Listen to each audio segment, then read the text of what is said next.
उसके अर्थात विभुत्व के अभाव से मन अणु है। इस प्रकार द्रव्य 9 ही है, यद्यपि तम काले रंग का और चलता हुआ प्रतीत होता है, तथापि वस्तुतः वह कोई द्रव्य नहीं। प्रकाश का अभाव ही तम है। प्रकाश के न होने से न दिखना ही उसमें कालापन है। यदि वास्तव में उसका कोई अपना रंग होता तो प्रकाश के साथ दिखता।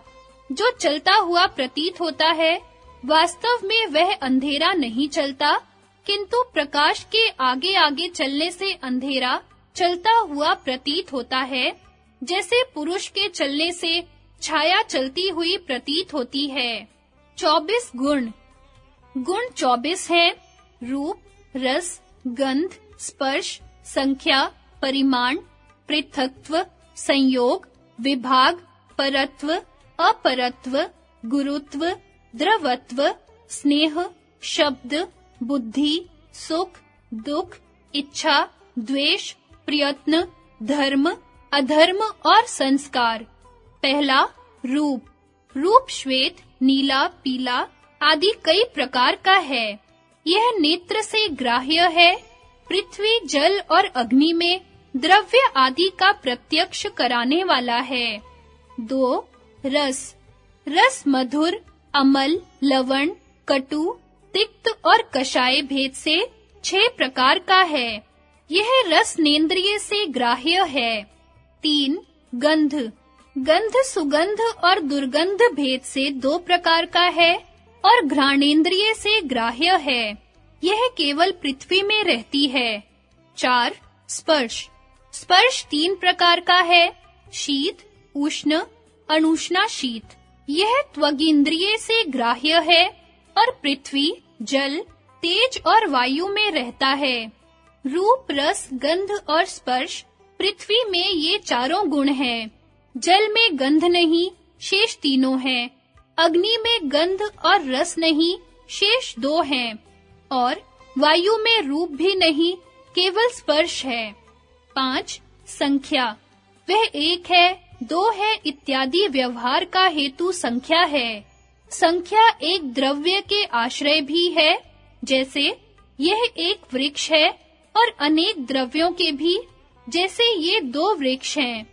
एकत्व संख्या नित्य द्रव्यों में नित्य है, क्योंकि नित्य द्रव्यों के सदा बने रहने से एकत्व संख्या भी सदा बनी रहती है।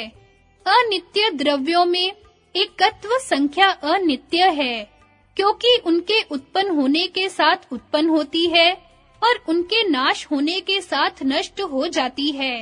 एक में एकत्व संख्या तो सदा ही होती है, किंतु द्वित्व, त्रित्वादी संख्या सदा नहीं होती।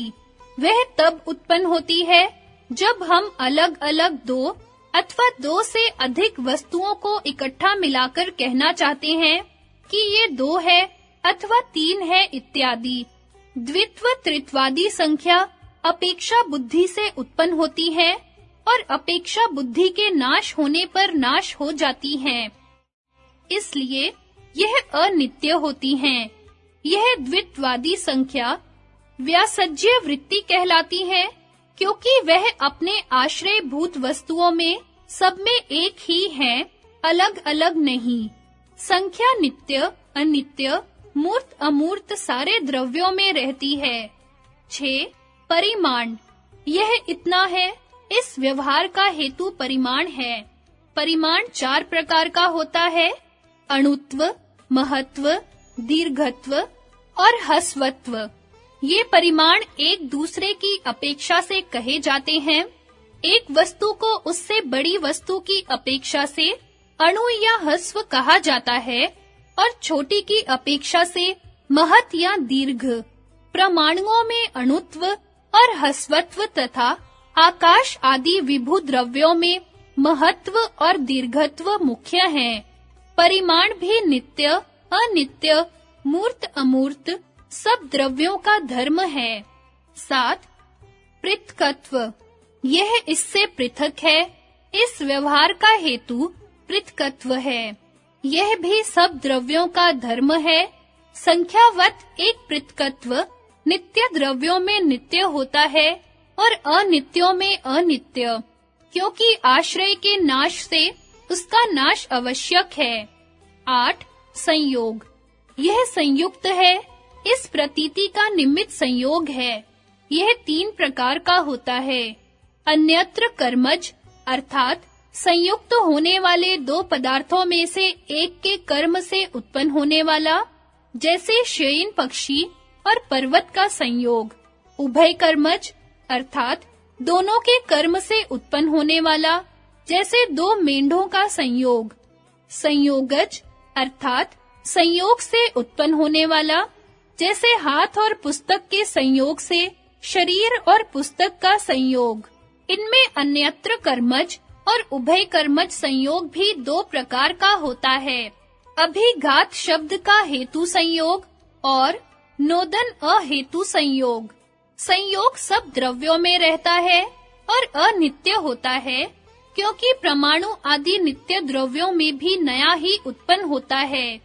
हर एक संयोग अव्याप्य वृत्ति होता है, अर्थात जो संयुक्त है उनके सारे स्वरूप में संयोग नहीं होता, किंतु किसी एक या किन्हीं एक प्रदेशों के साथ होता है।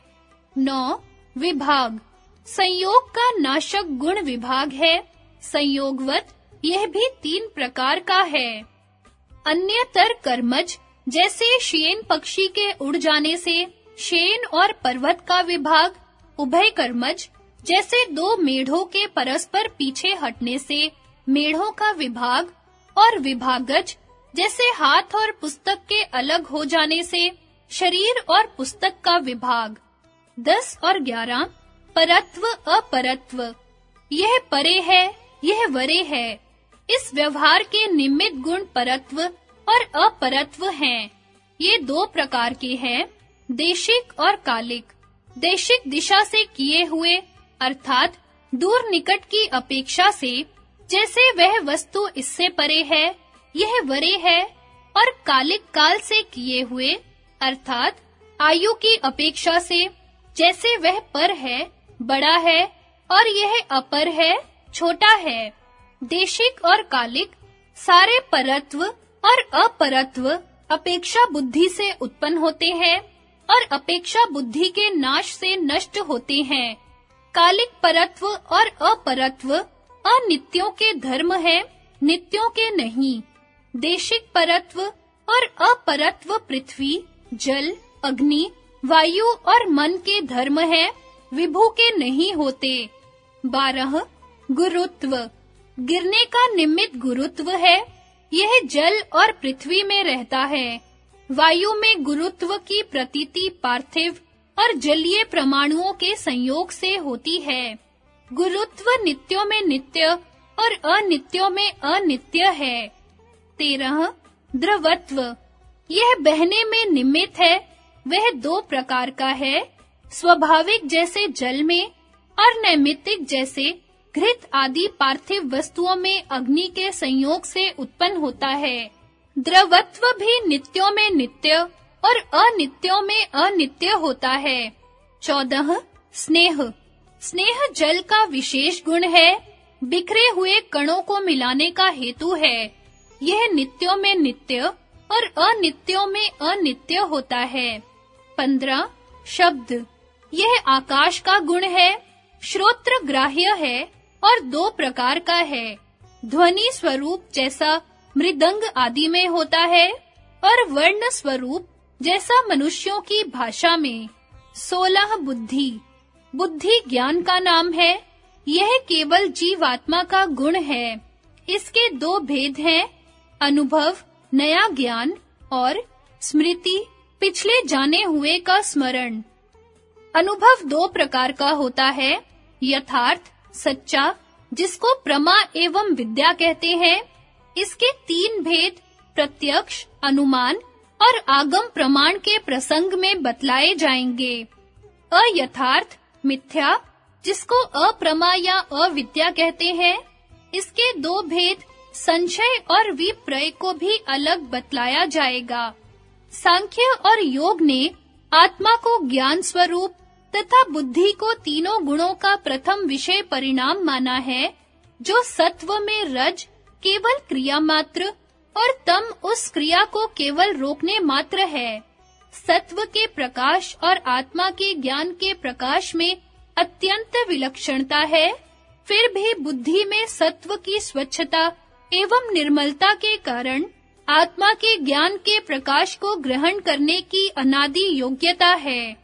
यह आत्मा के ज्ञान से प्रकाशित हुई बुद्धि किसी न किसी ज्ञानेंद्रिय द्वारा बहिर्मुख होकर नाना प्रकार के यथार्थ और अयथार्थ आकारों में परिणत होती रहती है। यह ज्ञान तथा अज्ञान का परिणाम बुद्धि में ही होता है।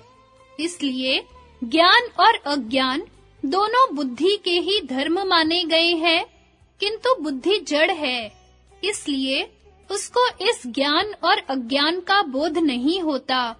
उसका बोध आत्मा को होता है, क्योंकि बुद्धि में वृत्ति रूप से यह नाना प्रकार का ज्ञान और अज्ञान का परिणाम उसी के ज्ञान के प्रकाश में हो रहा है। इसलिए आत्मा को बुद्धि की वृत्तियों का दृष्टा होता हुआ भी कूटस्थ नित्य ही माना जाता है।